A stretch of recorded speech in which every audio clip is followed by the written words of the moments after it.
Welcome back to another episode of Just My Baby Daddy. It's your boy AJ. It's Coach Eli. So today we have a special episode. We have the first time on the show. We have a couple. Hold on. Have a couple on the show. Hold on. Not only that, this is the first time we've heard a female voice on this show. Really? And I'm gonna tell you what's funny about that. It's gonna get a lot of people mad. Well, okay, we can bypass. Yeah, we can bypass that for a second.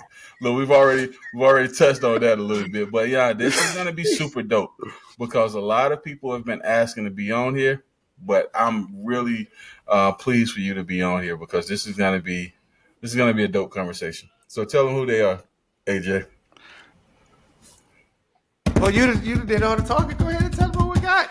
Well, we have the Wilders. We have Drue and Jeena. Shut up, AJ. I got it. We have Drue and Jeena.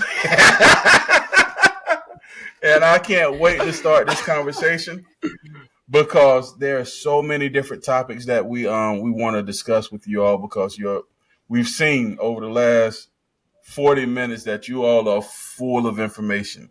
And we can't wait to get your insight into a lot of different topics. So thank you for joining us today. So thank you for inviting us. We're glad to be here. Cool. AJ, get it started. Well, before we dig too deep into everything as far as your family goes, your family is known online. So let me ask you a question. What made you have the decision to actually put your family online?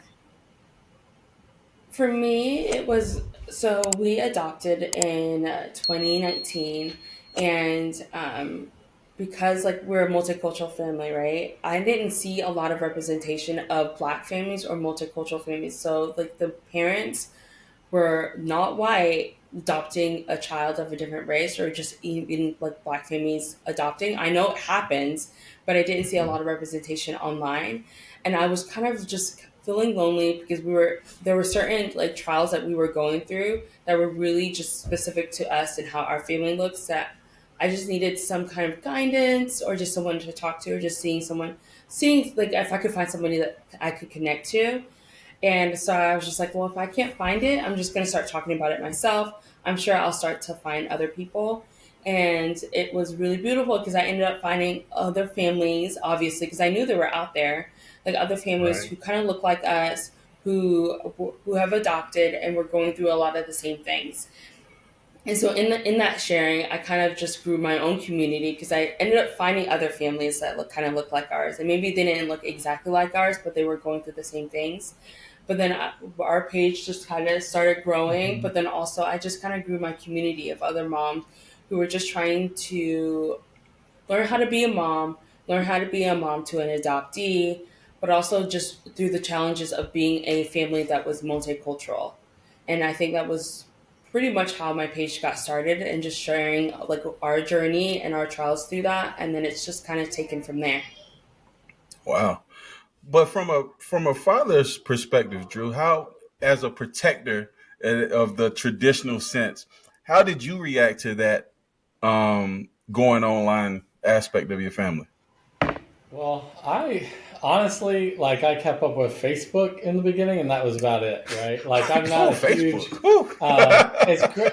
I know. That's because MySpace. All my friends left MySpace, man. I left College Club, but go ahead. Oh my God. I think for me initially, basically from a fatherhood's perspective, we just started taking more pictures as a family. And for me, Jeena was always very protective of our family online. So we don't share our kids' names online. We have nicknames for all of our kids. And then she really didn't put the kids out there. The social media focus wasn't the kids. So it wasn't the YouTube channel with Ryan opening the toys. If Ryan wasn't there, there'd be no channel in the beginning. Right. Jeena didn't set our social medias up that way. It was very family focused, and then mostly pictures to begin with. And so for me, I was on board with the goal of hey, let's share our family so that we can grow this community and so that others can be exposed, that your family doesn't have to look a certain way to be a family. Mm. So when you think about that, though, what what did you learn about your family or each other along this journey? Because no matter what we share, at some point we start learning things about one another, and learning things about our kids, learning things about our family, to not only educate us, but to actually grow from. What are some of the biggest lessons along this journey that you've learned that you've actually been able to take a step back and implement to continue growing and growing closer together and all that? I feel like what I've probably learned from sharing on social media, like I'm a person that loves to learn, but I'm also a mom who always am trying to. I like to preemptively like make sure that I'm ready for anything, right? And so Right. as put myself more out there on social media, I've learned from a lot of other adoptees, and so I've learned from a lot of adoptees who were transracially adopted, and I was like, learning from them has kind of preemptively helped me kind of navigate some of the issues that we may come across when our daughter gets older. And so like that's one of the things that I feel like we've learned. Another thing that I feel like we've learned is just like how we, even though we may not look like the typical family, like you would think of when you see like on like TV or it's represented like in society, like we still act like the same family. Like my husband still likes to sell the same old dad jokes, goofiness, and everything, and I'm still I can like the tell. mom who's just like, right? I'm still the mom who's like telling my kids, you know, you need to put shoes on, a jacket, where's your socks? Why is your hair not done? You're not going outside like that. No, thank you. Why do you smell like outside? Like I'm still doing the same Smell things, like like what outside. That's most funny. moms, right? But we look so different. But I was like, we still are like any other type of family. We're not doing anything crazy. I think a lot of the times we have followers who are like, oh my goodness, like your daughter rooms look like our room, where it's a whole bunch of stuffed animals. It looks like a hot mess half of the time, even though I just spent like an hour cleaning it, right? Or our house looks like a regular house, and like we are like any other typical family. And I think that was one of the things that we learned was that we're just like anybody else, even though, or not just like anybody else, but our family is like the same family, even though we may not visually look like the same as other families. And what about the negativity? Like the negative comments that come with it. I How do you deal with that? Other than, I mean, you dealt, I think, with most of the negative comments, and so you can speak how you dealt with it. But I think for me, speaking on the negative side, it was more eye opening for me because I mean, I'm in a bubble of white privilege that I don't have to deal and haven't had to deal with a lot of the racism Jeena did. Even going out with our adoptive daughter, like I'd go out with our adoptive daughter. I'd go to Chili's and they'd be like, "The kids are great. Here's some free dessert. Like you're such a great dad." Whereas Jeena would like go out with the kids and stuff, and they'd be like, "Is that your daughter? Are you sure about that?" Oh And wow. so people would not only do that in person, but they would do it online too. And so me being exposed to that, it kind of it's easy for me to be like, "Jeena, are you sure? Like, are you sure they meant it that way?" kind of thing. But as our family was a little bit more exposed, it really there was no guessing. It was just like, wow, there are people out there that feel this way and don't accept our family just because we're interracial. So how do you handle that? Because they're coming towards your family, and you're being a father, you want to be the protector of that family. How did you handle that at first? Because as the exposure grows, the negativity just comes with it. Yeah, of course. I think one of the first things I did was I did tell Gina, like, hey, you don't have to do this. Like, that's one of the first, I think that's more of a protective thing of just like, hey, just walk away from it if you need to. If it's too much, if the negative, like, take a break from it. Um, and so I just tried to make sure I supported her first off in the journey and made sure that she knew I was comfortable with whatever direction she needed to take with it if it was becoming too much. And then the second thing, I think I honestly just talked to my kids more about it. It really was just more of a focus, which now, as I'm a little bit more experienced dad with 5 kids, I see like that should be the conversations anyway, right? Like you should be having those conversations anyway. And so I think that just sped it up a little bit for me. That I was like, okay, I really got to make sure I'm talking with the kids about this and protecting you guys. And we have systems set up so that the kids know like who really knows them and who doesn't. So we set up safety guidelines with the Talk kids to as them a well. lot. Like Right. we're one of those families that our kids will probably grow up and like, oh, mom always had lectures and we always talk. But we try to make it a home that they can always talk to us about anything. And then we also like to make decisions as a family, and so it's never just mom and dad making a decision by themselves. It's we try to bring the whole family into it. And so I think just making sure that you're always constantly having conversations with your kids, I think it's really important. Right. One thing we didn't say is, can we get the ages of the kids? Yeah. So we have 11, 10, 10, 7, and 2 years old. Yep. That's 5 kids. But it's something interesting about even this part of your conversation is because you have multiple layers to it. And you've spoken on you have the multicultural, multiracial aspect. You have adoption. But one thing that I'm curious about is because the picture in our country is sometimes painted as everything has changed so much. But again, even down to your to what you all experience is that some things still have a long way to go. Yeah. No, of course. You I know, think and go ahead. I think this like narrative of like, oh, we've come so far. I think that's usually said by people who haven't experienced what we've experienced, and they're trying to push this narrative of we've come so far, everything's so great now. It's because they're looking at through their eyes.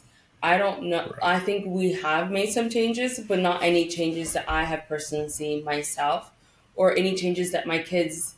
I would think that they would say, "Oh yeah, like we've never experienced X, Y, and Z, like racism, because they have." Like my son, my oldest son, as a 5-year-old in school, experienced racism at school. And so if we have really come so far, truly it would have taken that much longer before he would have experienced something like that. But to be 5 years old and experience something like that means like I don't know if we've really come as far as we've hoped. Right. So what would you all suggest can actually further change, further growth in not only people individually, but this country in that acceptance that is needed because like you said, a family is a family. We all come from a family. No matter we don't all look the same. We don't all even talk the same. We don't all parent the same because I actually want to ask you, Drew, something about that a little bit later because it's actually been a debate between AJ and I trying to get some understanding. But we'll come back to that in a second. All But right. what do you all think is really needed? Or do you think there is not a path forward completely to kind of eliminate some of this, let me say it, this hatred towards one another and because we may look a little bit different in the way our family structure is set up? I think you were gonna say something. No, that is I feel like that's such a hard question. You go first for sure. Yeah. I think just being willing to have certain conversations with our kids at an early age, no matter what your child looks like. I think that's probably one of the biggest changes because I've been able to have conversations with my children about big topics, right? Really big topics that are usually very dividing topics here in the US, right? And Right. sometimes I've been able to talk to my kids in a way that I feel like, oh man, like I'm trying to simplify this so much. I'm trying to use like baby words and I'm trying to make it really easy for them to understand. And I still feel like I'm overcomplicating it. And then I will hear my kids talk about a certain topic and they're able to understand it than most adults.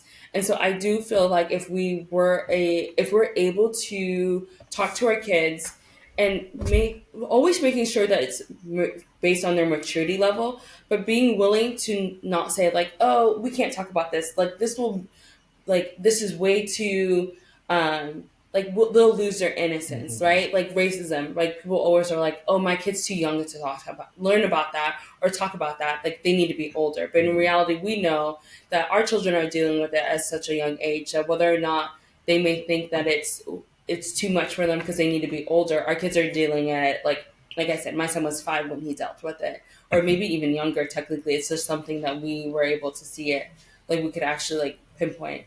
I think if we're able to have conversations with our kids, and we're not trying to make it this polarizing thing, but more of like a conversation that we should be having, I think that would make it a little bit easier. Because I mean, I know like for my daughter when she was talking about something, I'm trying to remember what the topic was, but our children's godparents were able to hear them talk about this one topic, and it was just so. She's like, I didn't even know that she was able to understand this so well, right? And I'm pretty sure it was talking about like people who are part of the LGBTQ community, and it's just our daughter was just like, oh, okay, like this is how it is. This is why people who think like why they think this way. She was able to explain it so clearly. I felt like she understood it a lot better than most adults. And like we're not part of the LGBT community, but I feel like those are people who should always be respected. And I was teaching her about it. Like those are people who are like, how did I explain it to her? I basically told her those are people who may feel like they may not be part of a certain like gender that they were born in, or they may be attracted to certain people that not most of society may be attracted to, and she equated it to being someone who's like a different personality, which I feel like I'm kind of like maybe simplifying it a lot better. But she's like, as much as we have people who are different personalities, there are people who may be different as well. And she's like, okay, so even though I'm who I am, someone else may be someone different, and then they may also be attracted to someone different. And I thought that was really interesting because I never put that analogy together. But she was able to, and she's like, okay, well, they're different than me, but it doesn't make them bad, negative, or anything like that. It just makes them different. And I think that's really important because if we're able to talk about certain things like that with our kids as they get older and learn and become older and understand more, they understand the nuance of certain things. And so I think having conversations at a really young age and making sure that we're making it age appropriate for their maturity, I think that's really important. Gotcha. Because it sounds like from what you all are saying, what you were saying is actually the crux of it is that most of this is actually taught. It's not internal. It's actually taught from an early age to how you view people. You know, and so if you, like you said, if you start at a younger age to kind of gradually teach the right way of how to treat people like people and treat people with respect, treat people with humility and all of that, then that should start combating some of the experiences that you and your family or AJ or myself or whoever experience. So, I mean, I think that's a very valid point. I didn't think of that, but that makes sense. Yeah, and as Jeena was talking, sorry, AJ, as Jeena was talking, it did make me think of like the one thing maybe I could pinpoint in like a word or sentence is just exposure. If you look up the statistics of if you're a white person, what is statistically, how likely are you to have a black friend? Like how likely are you to have a close black friend? It's like under 10% of your friends and stuff like that. Like it's pretty staggering. Like, and that's what I think our family has been so blessed with is just exposure to different cultures and races and ethnicities and stuff. And part of that is our family, and part of that is the people like surrounding ourselves with.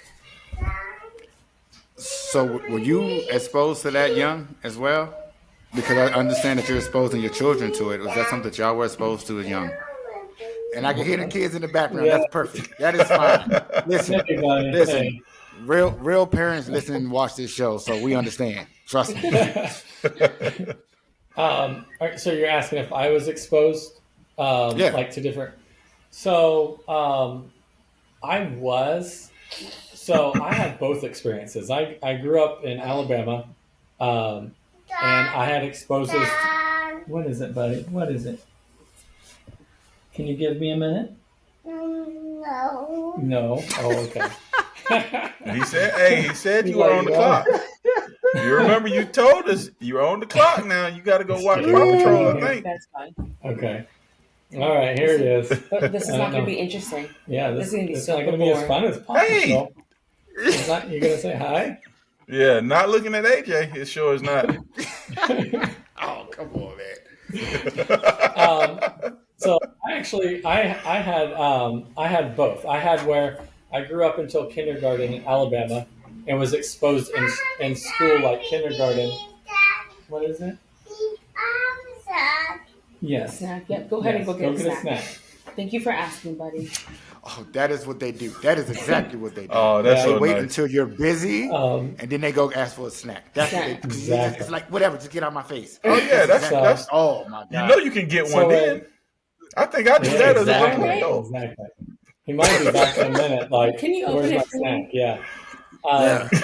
So up to kindergarten, I was exposed, and then we moved to Illinois, like a rural farm town in Illinois, and there was no black people, zero. We lived there any minorities, I should say. Sorry, there was four. I lived there 4 years, and there was one mixed couple that moved in for about 1 week, and then the racism was so bad they moved out. And so from like kindergarten to 4th grade, it was just like all Caucasian, nothing else. Then I moved back to Alabama and then was exposed again to different races and cultures and stuff like that. Oh wow. So So I would have thought Alabama was like Illinois. no, Illinois was so bad. Like it was palpable. The town, you could feel if anyone was different or minority or even mixed or anything, it was just like they were the sore thumb sticking out in the town. But I feel like the Wow. area that he lived in Alabama was very diverse. Yeah. Extremely. Like he lived near, I don't know if I you lived guys. near like Columbus, Georgia. Yeah. So it was really, really diverse. So it's kind of like Oh, the okay. Auburn University, Opelika area. So it's really diverse there. So not like Illinois, but Yeah. for sure in Alabama it was. Wow. Now, if I Okay. had been in like Chicago, maybe it would have been different. Yeah. And, That's I'm funny. pretty sure Chicago's a little different. So you talk about racism, but you talked about the navigation of being a multi-race family. But one thing you talk about a lot is adoption. Now, when it comes to adoption, that's actually something that not a lot of people talk about, right? But from your experience and because I was reading about you, Drue, as far as like, some of your background or whatever. Mhm. And as far as like your mother, your aunt, your grandmother, stuff like that. How did that prior exposure prepare you to get ready for adoption? Honestly, it just made it, for better or worse, it made it a normal part of life. Okay. And the way that my grandmother and grandfather talked about it is that they took my mother in because my mom's adopted. They took my mother in because they saw a child that needed care and needed that love in a family. And that's what it was about. And so when Jeena and I got married, we actually talked about like adoption, and we said, if we're in this position where there is a child that needs love and care, and we'll be ready. And so I think it just wasn't this taboo thing. It wasn't bad. It wasn't something that like we could only do if we didn't have children. It really was like child-centered. Like adoption was child-centered, I think, from the start. So, Jeena, I have a question for you. Yeah. From our community, that isn't necessarily the biggest thing that we do, right? So when he told you that, what were your thoughts, or was it something that you were let's do it as well? So as a kid is weird because I'm a very spiritual person, Christian, and as a kid I felt very like I got that kind of prompting to know like okay I will grow up to become a mom and I would raise a child that wasn't biologically mine. And so when he kind of brought it up to me, I was kind of like, oh, that's so weird. Like that's something that's always been on my mind.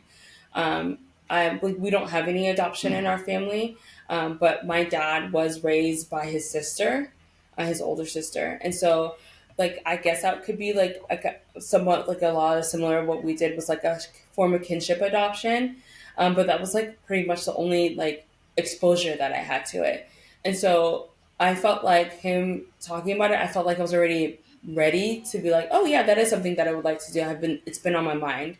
But also, I felt like to be a mom, there's so many ways to be a mom. It does not have to look like this one linear way that we typically see in society of like, oh, you have to get pregnant, have a child, and then that's how you become a mom. That I felt like because there's so many ways to becoming a mom, I felt like it was important for me to, no matter what way I became a mom, to still be the best mom that I could be. And so I don't feel because being a mom is probably my favorite role I have on this earth, right? I really enjoy it. I love being around my kids. They drive me nuts. And I still wake up and like, Drew, do you remember like what our son did last night? Like that was crazy. Or like he made us laugh.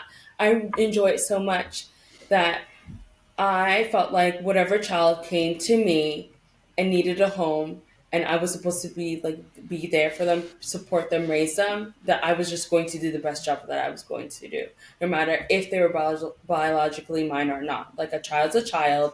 I want to make sure that if there's a child in front of me that needs something, like our child needed a home and parents, that I wasn't going to just be like, oh, okay, well, I mean, what I feel like what good human being would look at a child and just be like, no, I'm good, like kind of thing. And I know not all families are able to do it. And so, but I feel like having that empathy of just like, that's a child, I guess for me, it was just kind of like, I already had that idea or inkling that this was going to be my path. But also the fact that it was our like niece, it kind of just made it, I don't know if I would say easier, but it was just, I didn't know, like I had a choice, and I still feel like I had a choice, but I feel like the only choice was to care for her because she needed that home and she needed that support. I would want like someone to do that for our child. Why not do it for someone else? Is there a way to prepare, like I mean, I think it's mentally, or I I think there is. I think at the end of the day, being a parent, there is no real way to prepare, right? Like it Right. just at the end of the day, until you're Yeah. in it, and there's no way to really prepare. But for sure, like doing research beforehand, Mm-hmm. and really, I think self research of like why are you doing this? What can you provide? The strain it's going to put on you, and how you're going to react is probably the most important thing because that child will let you know what they need. Like right. your kid's gonna let you know whether you're listening or not Which is is so different. But your kid's gonna let you know, I need this, I want this, you know. So how were the other kids when the decision was made? well. The kids were really young, so at that time when we brought our daughter in, we had three kids. So the youngest was about 8 months, Mm-hmm. 8 months, and then our oldest two were 4 and 5, 4 and 3. 4 and 3. There we go, 4 and 3. And so when we brought our daughter into our home, it's kind of hard because I think the biggest thing was like, okay, here's another kid, like another playmate.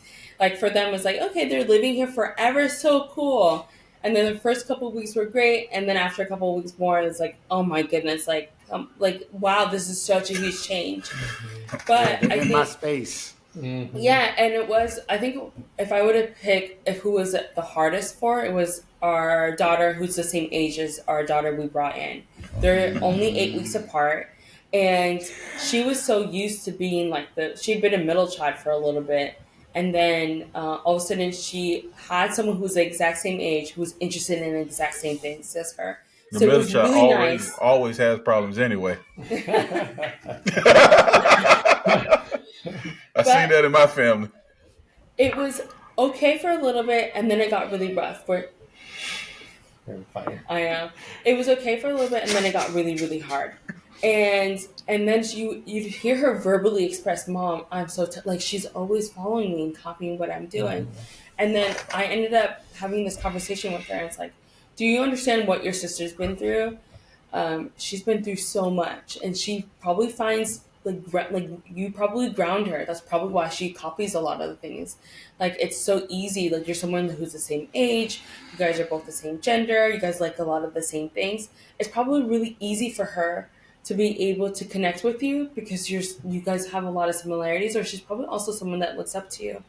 And I remember having that conversation with our daughter, who was kind of like, it was hard for her at first, and then eventually, now they're the best of friends. If our tiger, who we adopted, if she's ever having a bad day, I call her twin sister. The first person who's going to go comfort her now is her twin sister, right? Oh. Because I think she ended up taking kind of like a nurturing role to it, where she like understood like before it was like annoying, right? Because it's like a sibling, no matter what, no Yeah. matter even if it was like still very relatively new, it was very much like a sibling kind of relationship.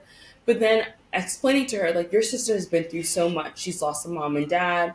She's lost the home that she's known for so long, and now she's in a new home. And even though she's related to us and we know so much about her, this is still a new experience for her, and she's lost so much. And like you can help guide her because you've had so much stability in your home, and like not in a way of like you have to because like it's your job, but like you can do this and you can be someone that can support your little sister. You're not, well, they're about the same age, Twin. but you can support your sister. And I think she's really taking that in to realize like, oh my goodness, like I have been so blessed, like I haven't lost so much, like I can help her. And now, like I said, now they're like, I think, But you're extremely good at boundaries. oh, true. I'm not good at them. Jeena is fabulous at setting boundaries and creating those and understanding not letting people cross your boundaries. And so you did set up that mothering role for her, but you also helped her create boundaries where she could literally come to Jeena and be like, I need a break and I need some space. and she would get it. You know what I mean? Like sometimes you just need space from people. And so yeah, we teach our kids like if you need to go to your room, take a few minutes. There's nothing wrong with that, and like I'm not going to force my kids to play with each other because I think as like even as adults, you may have your best friend, but your best friend may be just here, and you're always here. And even though you like it, like to hang out with your friends sometimes here, but you don't want to stay there all the times. It's the same thing with your siblings. All children, no matter if they're raised in the same household since birth or not, they all have different personalities. And so if you have a sibling who's always just up your behind and like always like right there, that if you're like, Mom, I really need a break, and you tell me that, then I will look at your sibling like, look, she loves you. Doesn't mean that she doesn't love you, doesn't like hanging out with you, but she needs a break right now. Can you figure out something to do until your sister's ready or your brother's ready to hang out with you? And it's setting boundaries, because now when you're able to get that break and you want to hang out with your sibling again, you enjoy it that much more than if you were forced to do it. Because if I was a mom who was telling you, nope, you got to play with your brothers, they're the only sibling you're ever going to get, which we did get a lot as kids, right? Where your mom's always like, you got to go play with them, like you got to take them. Having those boundaries where you have your kid like, okay, they don't want to play with you right now. What else can you do until your sibling wants to hang out with you? Because it's not going to be forever. But if you force them to play with them, it makes it where it's that much more of a bad kind of situation where you're just like, let's take a break for a little bit, then get back to it and y'all can hang out later. It makes it where your siblings want to hang out with you more because it's like, I got that break. I had that me time. I needed that space, and now I'm ready to hang out again. That they all have that opportunity to do that. And so we teach them boundaries with that in that way. And I think that did help.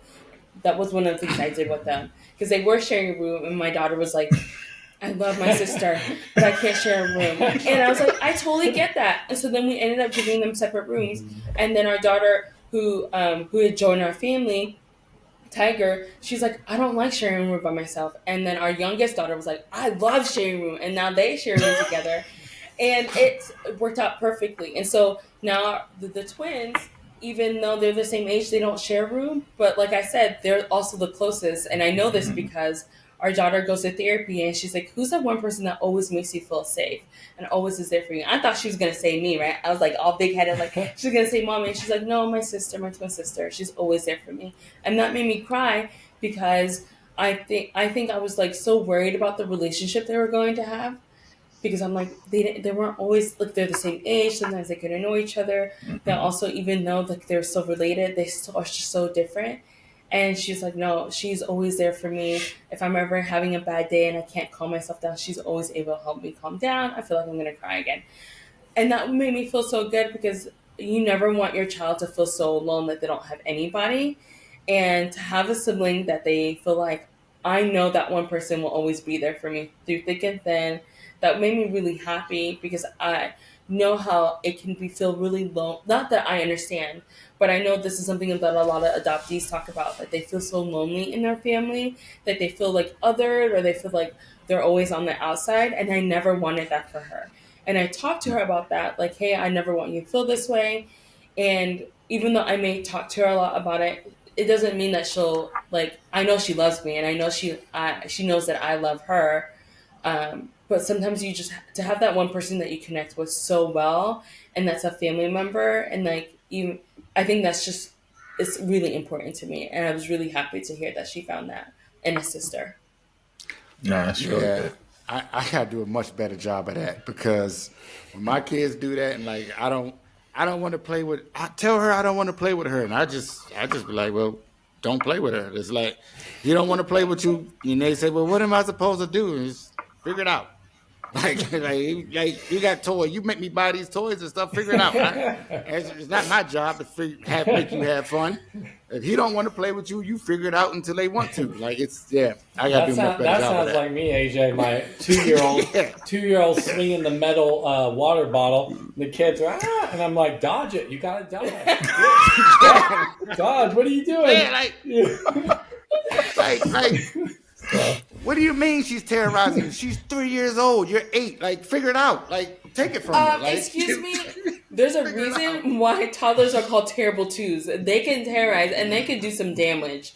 Let's all not if acknowledge you that. move. Not if you get out of the way. That's the gentle parenting that you wanted to talk about. You know what? That is true, but one thing that I wanted to talk about is now you talk about how the twins have grown closer, and you know they lean on one another. But for you all as parents, what has been the biggest challenge to dealing with the overall process of adoption, the integration into the family, bringing everybody closer together, and kind of setting it to where your daughter feels like I don't know if I can't speak for it personally, but you're not trying to take the place of somebody else, but you're providing another home for her to feel, like you said, feel safe, feel loved, feel cared for, feel protected. You know, all of those things, but there has to be challenges along the way that you sometimes you don't have the answer for, and you're just trying to figure it out. What are some of those? Yeah, I mean, there's always challenges. Like adoption is trauma. It's just plain and simple. And I think the biggest challenge for me personally is just honestly being like a people pleaser. Like I did grow up in a household that it was like family's all you got, all you'll ever have. And so we have like a unique situation, which every case is, where we just knew there wasn't going to be the possibility of some reconnections. Um, and there was some trauma involved, so that when those reconnections were trying to happen, it was actually re-traumatizing our daughter we adopted. And so for me, I think the hardest part was setting boundaries with family, now being a dad instead of an uncle, right? Or letting grandparents know, like, hey, this is the way that it's going to need to be. I leaned a lot on Jeena to help me through that because it was just really hard because I just want to be like, yeah, we're a whole one big family, like everything's great, everything's gonna be fun. But that would be completely ignoring like what my daughter was going through and her healing process that she needed to go through. Um, so that honestly was probably the most difficult part for me because I do hear some adoptive stories where like someone gets adopted and it just adds to their family, and now they have these two, three, four just big families, and that wasn't our case. And so I just think that was the hardest thing for me is trying to protect our daughter and put her first without stepping on other people's toes. What about you, Jeena? I think the biggest challenge was raising a child that really just doesn't look like me, like at all, right? And I had to learn so much. Like I often teach, like on my page, I teach a lot about like hair care, right? Oh, I was about to ask you like that question. I was That was going the actually I was going to follow up same with you. place. I promise you that was my I next was question. I believe Yep. it. I believe. I think that was like one of the biggest things because like you think about it, like I know if I were to talk about certain things about like hair care or growing up in a black household, you would completely understand, right? But then, like, if I were to talk to my husband about it, like, there's some things he understands because he's been around my family a bunch, and I've explained some things, right? But then, but then also just like little things of like taking care of my daughter, like hair care or being able, like, that was probably one of the biggest things because I grew up knowing how to do my hair. I think even our biological children, when I do like my girls' hair, it's not like they have curly hair like I do. I know a lot about curly hair, so it was a huge like learning curve for me to learn how to take care of her hair, right? But also having a daughter that looks completely different than mine. There are certain things that like let's be honest, there's certain things that she will go through that I will not be able to relate with her. And I'm not gonna sit here and try to be like, oh, like I can like we're all the same, we all look the same. Like she's not gonna go through that much. No, it will be very different. There's certain things that she will deal with that I will never have to deal with. It's the same thing that I think, like being a black woman, we have children, even though that I would say that they're black, right? Because they are black.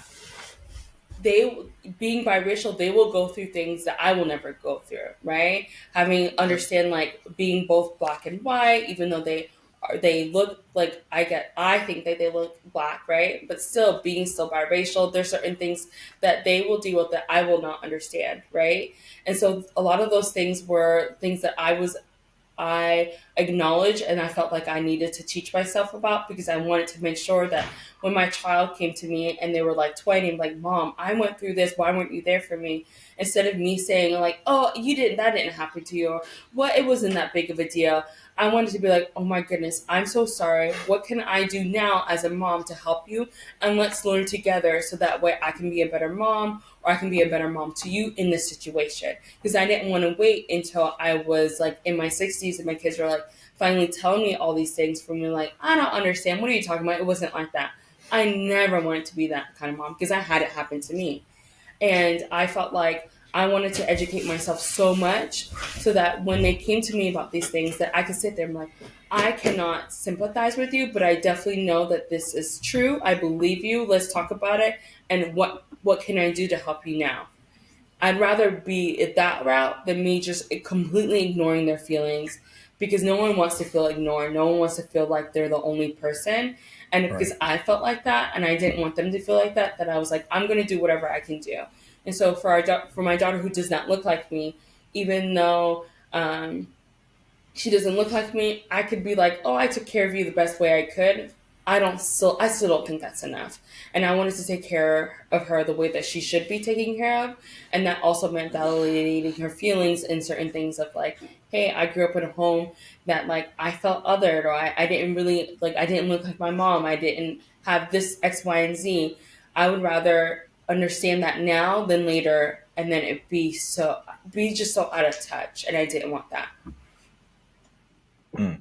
That takes a level of self-awareness to be able to get there, to understand like, look, I have to kind of go outside of myself to make sure that I connect as much as possible. But that also goes back to something that you kind of touched on. as far as the communication style and the way you parent. Drue, what is gentle parenting? Gina's parenting? Gentle parenting. Oh, gentle. What is gentle parenting? Best way I can describe it is gentle parenting is, I'm trying to make this concise. Please. Basically is kind of the opposite way than what I grew up from. So gentle parenting, I mean, you still got consequences and stuff like that, but it's not. So there's generally there's no spanking, right? I know that's where I could start with that, right? Hey, depending on, he said he grew up in Alabama. That's a big start. Yeah. Okay. Yeah. So no, that's a huge start. No spanking, and then generally. You said generally, so which one? No, I was just joking. We do zero spanking in this household. Zero spanking. Zero spanking. When you're there. I won't make any comments. You're gonna make me blush. So anyway, no spanking, and then a lot of communication. So with gentle parenting, it's a lot of time and communication. Is I guess the simplest way I can put it, right? Setting boundaries. What are those boundaries? Allowing your kids to have boundaries, and then expressing your own boundaries in a way that, I don't know, to me it takes time and understanding. Like what I initially would want to do is just, hey, do what I say and do it because I say it. It takes a lot more time and effort to say, hey, let's sit and talk about our actions that we just made. How does that make you feel? How's that going to make me feel? What are the consequences that could come after those actions that you made? And then trusting your child that through those conversations that they're going to start to set their own boundaries and start to understand what those consequences are that come from their actions. Because there's definitely consequences. I'm going to tell you right now, my son would be like, yeah, today is not the day. I want to be able to play my video games. I want to go be able to hang out with my friends. I want to do X, Y, and Z. And if I know if I make a bad choice, then not only am I going to have to talk to mom for 30 or 40 minutes, right? But I also will have a consequence. So it's not no consequences, because I'm still that mom. If I give you that look, okay, maybe not today. I thought I was going to try mom today. It's not.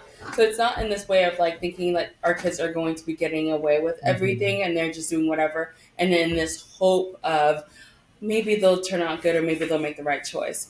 We clearly set boundaries with our kids. They clearly understand right choices and not so great choices. But it's also making sure that when we are telling them about the good choices and bad choices, that they truly understand what that means, the consequences that come with it, and then allowing them to, even if it's a sucky choice, allowing them to make that sucky choice, but they also understand the consequences that come with it. And so that's really important, because if my son, recently, he decided that he was going to write the word poop on all of his schoolwork, even after his teacher told him, please don't write poop on your schoolwork. And it had been happening, y'all. It had been happening for months. And on that day, the teacher, she was just she was done with it. She's like, I don't want to see the word poop on your paper. And you know what he did? Because he would do it on every once in a while, it would be one subject, maybe two subjects that day, right? That day, he went on every single piece of his work and turned it in. Well, guess what? I found out about it. I was like, you're going to write a whole essay writing why we should not write poop on our paperwork. And it has to be four paragraphs, each of them four sentences, and I want it within 2 days. And he wrote it. And he understood. Did he like it? No. But it took so much effort. And not only did he write it, right, he couldn't play with video games or do anything else until he wrote it.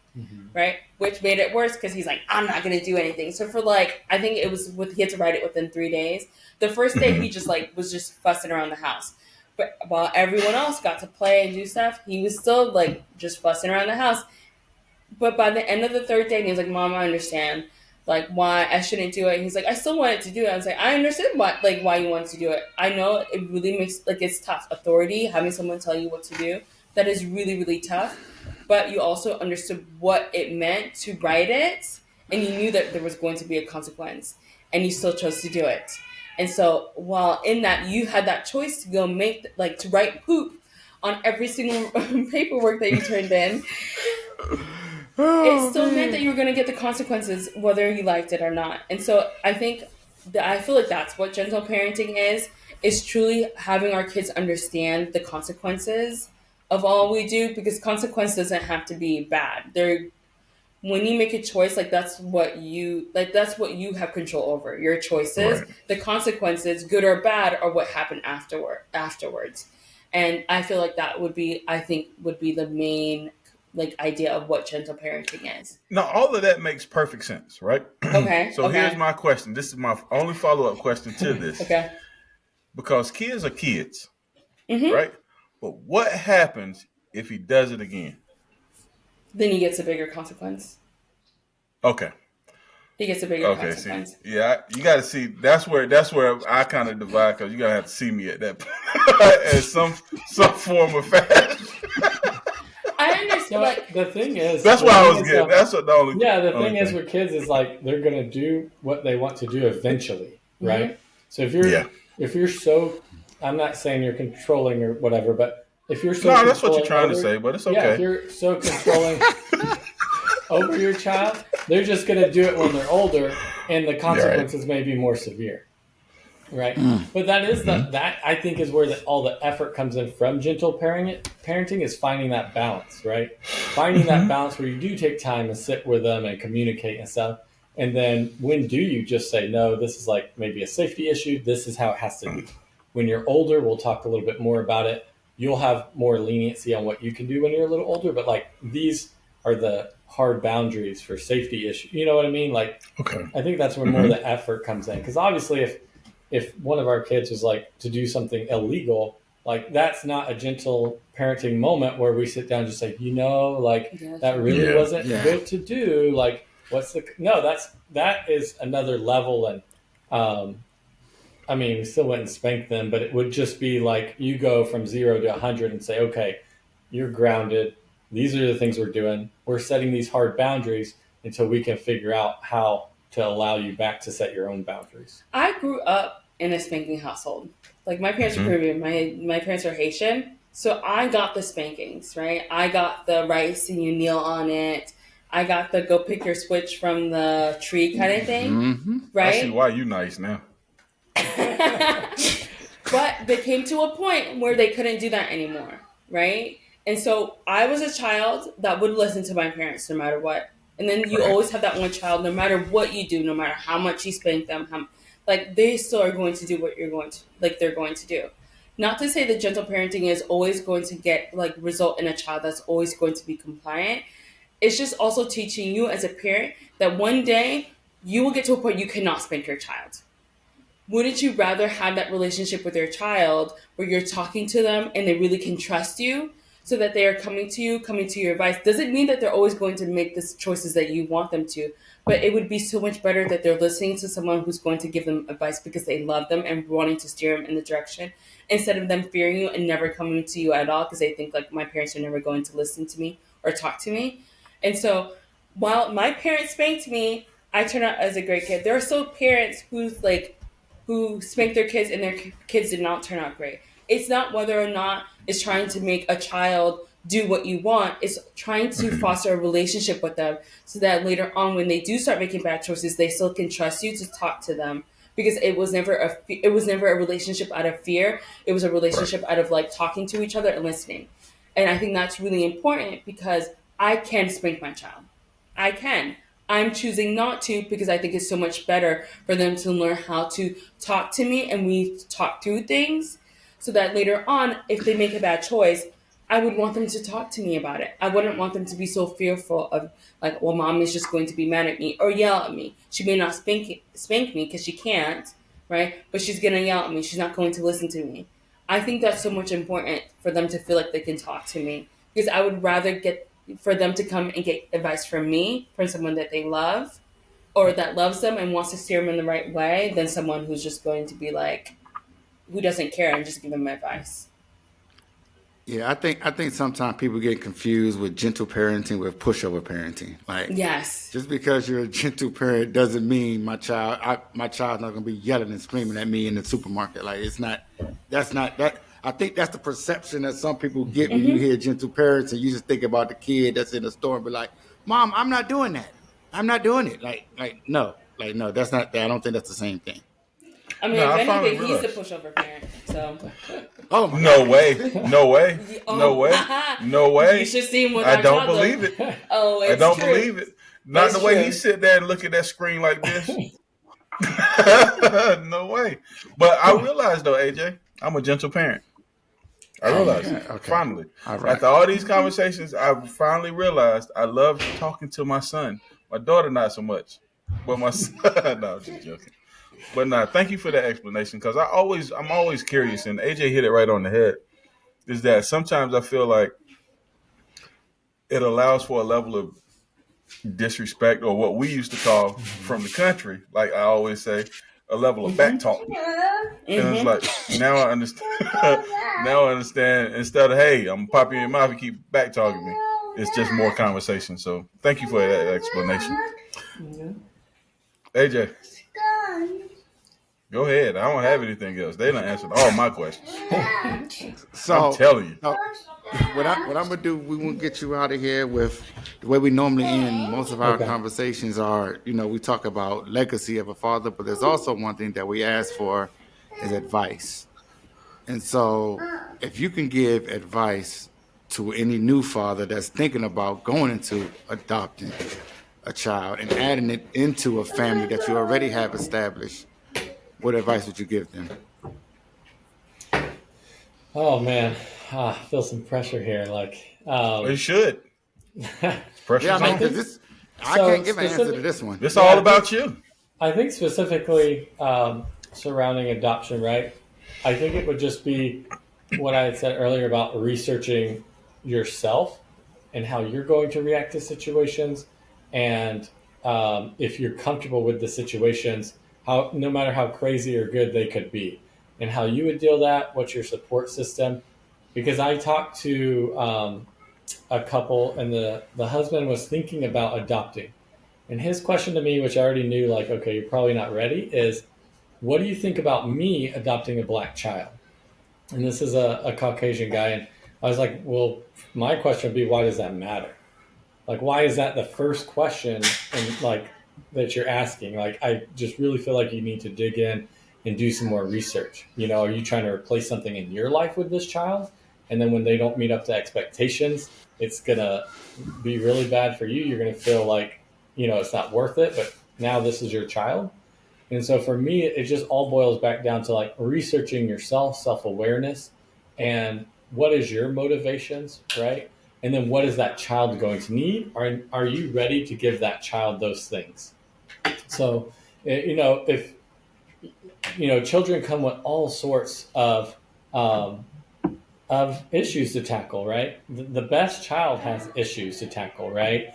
And so, as a father, like, make sure that you're prepared, even if you've never dealt with those issues, to be at least open minded enough to sit and talk with that child and not just belittle them, and see if you can just be there and support them as a father. Super dope. So we're gonna take advantage of this opportunity because, like we talked about in the beginning, this was a first. So I'm gonna ask this question, and I want both of you all to answer. Okay. What would you want your legacy as parents to be, individually? Wow. I think this is pretty easy to me. Honestly, it's just for my children to be happy at the end of the day. Like, be happy and fulfilled.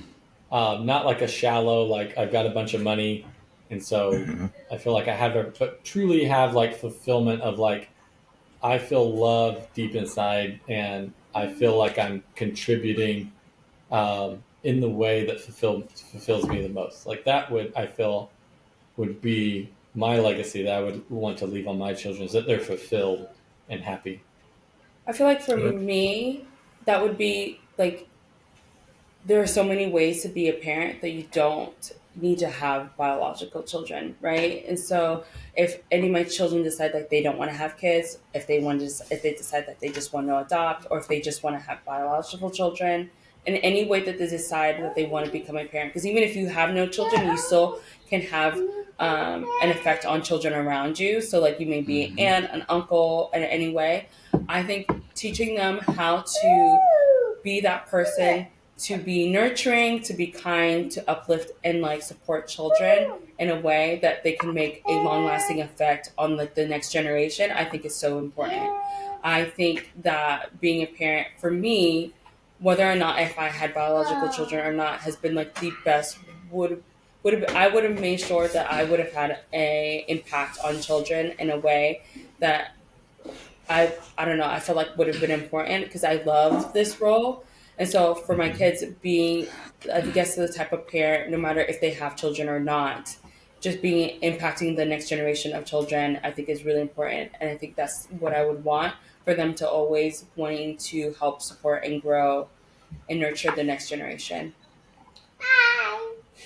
Hi. Hey, that's a perfect way to end it. Perfect way to end it. No. We can't. No, we can't. Eli, I have one. I have one more. Go for it. Because it's for Drew, but it's not a question to Drew, because there's a lot of people in that household, and you're the head of that household. So, what I want to hear though from your wife is, what is the best thing that he does as a father? Easy, hands down. He gets down to our kids' level and he plays with them and he talks to them in a way that he is really interested in what they're interested in. So our son is really interested in coding and video games. My husband knows so much about coding. I know zero. I try so hard. But my husband makes the effort to get to know all of our kids as individuals, and he plays with them and he hangs out with them. And I think that is so important because a lot of times I know I'm so guilty of this that I just lump my kids together as just like, oh, they're my kids, right? And I know them, right? I'm their mom. But Drew, you really make an effort to get to know our kids. You like, he makes time where he's like, oh, I'm going to do a sleepover. We're going to hang out. I'm going to go sleep with the kids and we'll like eat popcorn, watch a movie. I think just yesterday you watched Iron Man with our oldest for the first time ever. And they stayed up and watched it. And like, that was his bonding time.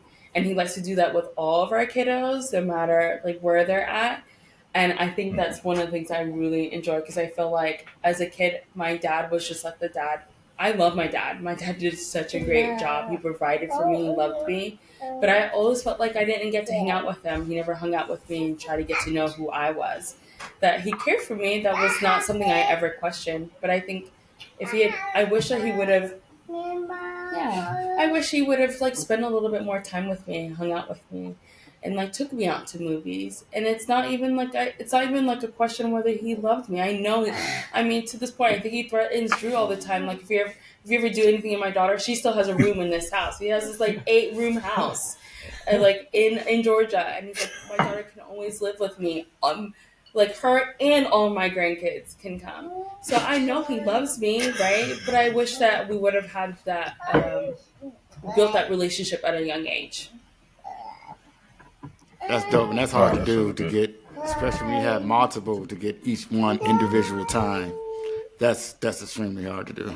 So, salute to you. Look, kudos, yeah, salute to you.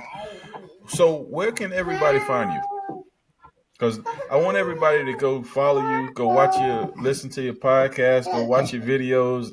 They need to see you because y'all are two great people that we enjoy talking to. Oh, thank you. Yeah, you can find us on TikTok and on YouTube at Hey There Wilders. And then on Instagram and Facebook, you can find us at... Oh my goodness, dude, it's not even that serious. Can you go find... Can you go play hide and seek? We've been over our time anyway. Yeah, right? Okay, hold He on. told you. Quiet time for 5 minutes. Yeah. He did tell us. He did. I can't remember. He told you. You can find us on Facebook and Instagram at not Heather Wells. You can find us on Instagram and Facebook at Jeena Wilder. So Jeena Wilder. And then you also can find us on our podcast at Hey There Parenthood. Hey there, What about Parenthood. MySpace?